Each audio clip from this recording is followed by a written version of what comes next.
Hello, this is Kedar from Enchem Planning Solutions. I welcome you all in this video. Recently, we have launched our 8 dashboards on LinkedIn, and for these dashboards, we have received around 2 million views. Thank you so much for this support. Today, we are launching our next dashboard, which is dynamic. The topic is the project portfolio management dashboard for real estate projects. In this video, we are going to discuss two parts. In the first part, we are going to discuss the various elements and the parts of this dashboard, and the second part is how to link these charts to our Excel sheet. So if you change the data in the Excel sheet, it will automatically will get reflect in the presentation, that is the dashboard. So let's start from the first part, that is the various elements of the dashboard.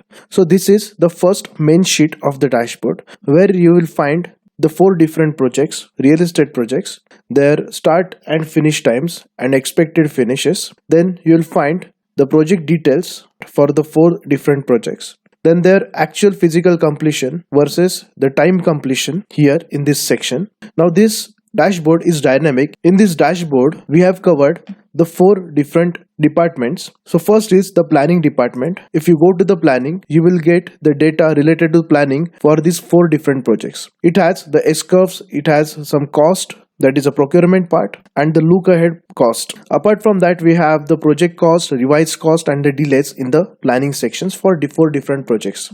If you go to the next department, that is QS and billing, you will find the various charts related to the QS and billing department for the 4 different projects here.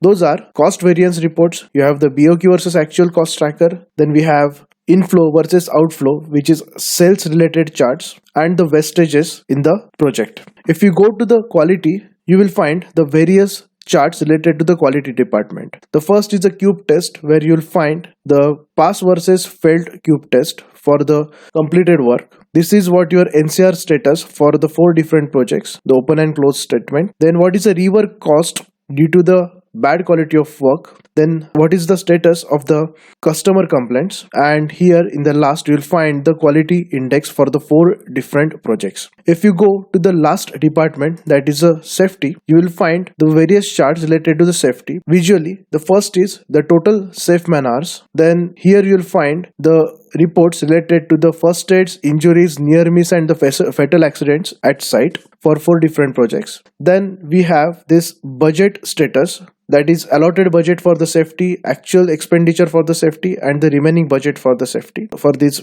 projects. And the last is the number of inductions done at the site related to the safety. So these are the 4 departments, and this is our dashboard is. Now coming back to the second part, to understand how to link this dashboard. To link your charts to Excel sheet, select any chart, go to this filter option. When you click this filter option, one box will appear on the screen. Here you need to go to the link, edit links to files. When you click this, you have to select the source for this chart. Here go to the change source, find your file, open it, update now, and close it. After updating the value, if you want to change the data in the chart, just right click it, go to the edit data. Then this Excel sheet will open for the relevant columns. If you change any value here, it will automatically reflect in the chart. This is how we link this chart to Excel file. Thank you for watching.